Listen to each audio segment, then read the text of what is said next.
Salam, İlhamla tanışıp salondaki Qulugul xanımlar hazırlık ötüp bir dersim olsa ailemizde okşagan şeker mantı qilishar. Bundan ki xamir üçün, aldığımda xamir üçün ketgan materiallar bolsa, bir adet qo'shqimizda bir qoshiq xamir turush, andan kichik bal qo'shqimizda bir bal qoshiq soda, andan bir bal qoshiq tuz.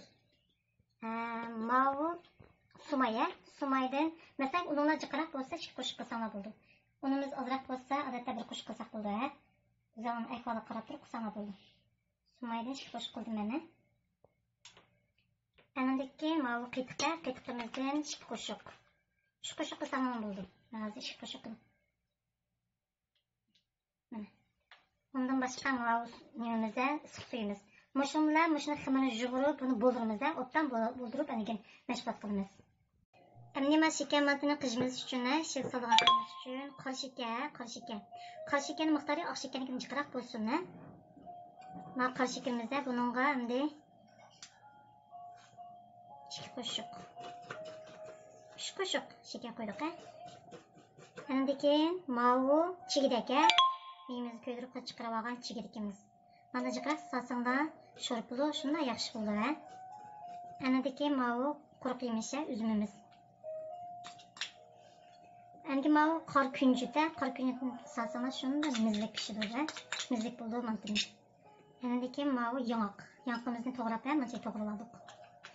O'zingizning odamlaringizning olsaniki qarab jiqroq qilma desanglar yana bo'ldi. Buni biz o'tdan aralashtiramiz. Mana bizniki xamirimiz bo'ldi ya. Mana xamirimizni. Bu xamirimizni soda silib yuvasam yugurib oldik emas, mana qayta chaylash ketmaydi. Endi ba'zi yalanlar hammasini bilasizlar haqichin. Asosli tugush, qizimiz solgan qanday narsa ketadi. Andan keyin xamirni qanday yugurishni diqqat qilsanglar bo'ldi. Endi biz xamirimizni zo'l qilamiz. Zo'l esa cho'ngroq shu nimniki sheker mantini zo'lsini esa cho'ngroq edinglar. Cho'ngroq qilsanglar xamirlar shunda mantda shunda yaxshi pishadi.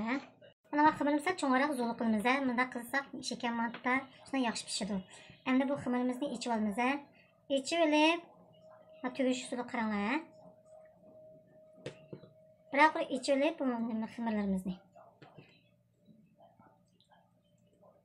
Qanday vaqtda tug'izmiz desanglar, mush ichib tugimiz, tugib bulab, mush lisimizni tizib bulab, andan keyin ko'rimizga suv qo'yamiz.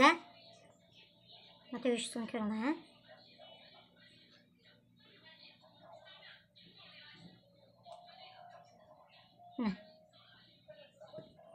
Endi buni bir tugib, mana shu lisimizni tizib oldik. Tizib olib, andan keyin hamma tizib qo'ygandan keyin ko'rimizga suv qo'yamiz. Ko'rimizning suvi qaynagandan keyin andan keyin mantini solamiz. Anqicha bu mantimizni 3-4 minut sal ko'pab yaxshi bo'ldi. Xonimlar, mana sheker mantini pishib chiqdi. Pishib chiqish vaqti 18 minut bo'lsa bo'ldi. Suyimiz qaynagandan solamiz. Qaynagandan silib, endi soatimiz qarab 18 minut pishirib olsak bo'ldi. Bo'ldi, unda biz kerak dars ko'rishaylik.